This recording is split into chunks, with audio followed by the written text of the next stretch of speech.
Class, it's Mrs. Gilling here. I wanted to give you some quick instructions on how to complete your first discussion post. So I just want to go over the prompt with you and then let you know kind of what I'm looking for with the rubric.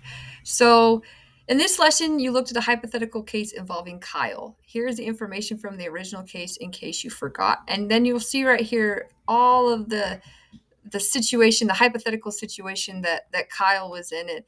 And I'll read it to you. It says Kyle is a recent high school graduate living in a high crime neighborhood. Although he has been looking hard for work, right now he only has a part time job in a fast food restaurant. Last night, while biking home from work, Kyle noticed the people living in an especially nice house have been out of town. Lights have been off at night and newspapers have piled up in the driveway. Today, after getting the bad news that his hours will be cut at work for the next few weeks, Kyle realized that he's not going to be able to make rent. On the way home, he makes the impulsive decision to break into the house to look for something valuable to sell online. Unfortunately, he broke in just after the pet sitter arrived to feed the cats. The panicked pet sitter hit Kyle with a frying pan and attempted to flee the house. Kyle shoved her down and wrenched the pan from her hands. Then he pulled a knife from his waistband, which he always carries for personal protection. Kyle waved the knife at the pet sitter and told her to sit in a chair. Then he demanded she hand over her wallet and cell phone.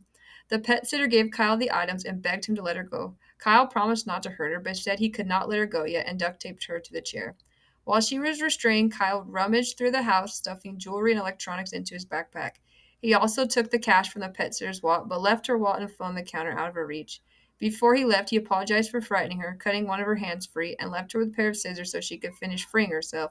Kyle was headed out the door when the police arrived. Responding to a silent alarm, he tripped during the break-in. So a pretty crazy scenario, but something that could actually happen. So this is what I want you to do with that scenario.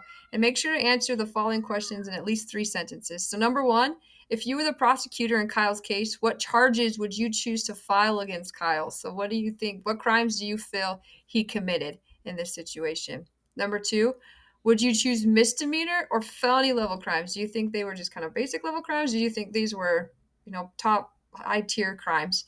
And then for number three, tell me why. Why would you choose misdemeanor or felony level crimes?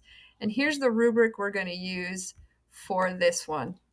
So you get 33 points for giving me a complete sentence listing the charges you would file, 33 points for one complete sentence listing whether you would choose misdemeanor or felony level crimes, and then 34 points for explaining why you would choose those misdemeanor or felony level crimes. And make sure, to get full credit on these sections, you've got to make sure that, you're backing it up with accurate information, not just because or whatnot. Like use the facts that you've learned from the last workbooks and the last lesson, and maybe other knowledge that you have, and give me a good answer here. I'm not looking for necessarily right or wrong as far as what you're going to charge them with. I just want to see that you can back up what you're saying there.